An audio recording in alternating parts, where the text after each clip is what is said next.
Fantasy Alarm TV, everybody. I'm your host, Jeff Mans. Another NFL team report. Today we're going to talk about the Jacksonville Jaguars. Why? Because it's mandated by our government. That's why. If I can't do just 31 teams, I have to include the Jaguars. Let's look at it like this. In 2014, this is a team that finished 32nd in total points, 31st in total yards, 29th in first downs. Defense wasn't much better. Finished 26th in total points and total yards given up. It wasn't pretty. Gus Bradley, I think we're beginning to realize he might not have been the answer. He wasn't the reason Seattle won all those games.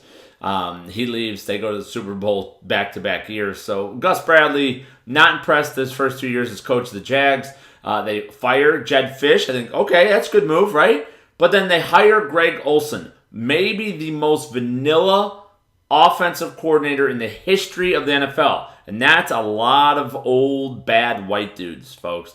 This guy is West Coast traditionalist. You got a hybrid quarterback with a big arm and legs in Blake Bortles, and you're going to have a West Coast dink and dunk type system with a power run game behind your second round pick and TJ Yeldon. This is a terrible idea.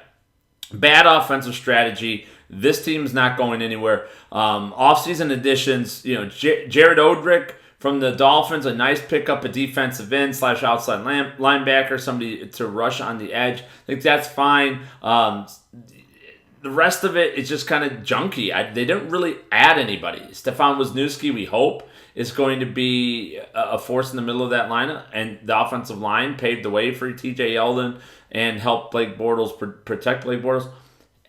He has to stay healthy. I think it's a big risk at that. They lose a couple guys in Cecil Shorts. They lose Will Blackman to the Seahawks as well. One of the other guys is Julius Thomas, who they did bring in. And Julius Thomas, for those of you that think Julius Thomas is going to do anything close to what he did with the Denver Broncos, I would like to sell you my signed O.J. Simpson football because it just doesn't kind of hold the same value now, does it? After the whole double murder thing? Probably not. Julius Thomas will be lucky to reach 60 catches. He won't touch 60 catches, folks. He will not touch double-digit touchdowns. Not in this offense. Stay away from Julius Thomas. TJ Yeldon, as I mentioned, I think he's going to be a workhorse back. As far as a deep RB2 flex type guy, he would be great. But unfortunately, I think in the early ADP already, he's been going way too high. You're talking about third, fourth round value on TJ Yeldon's way too high a price for me in an offense that's going to struggle in 2015.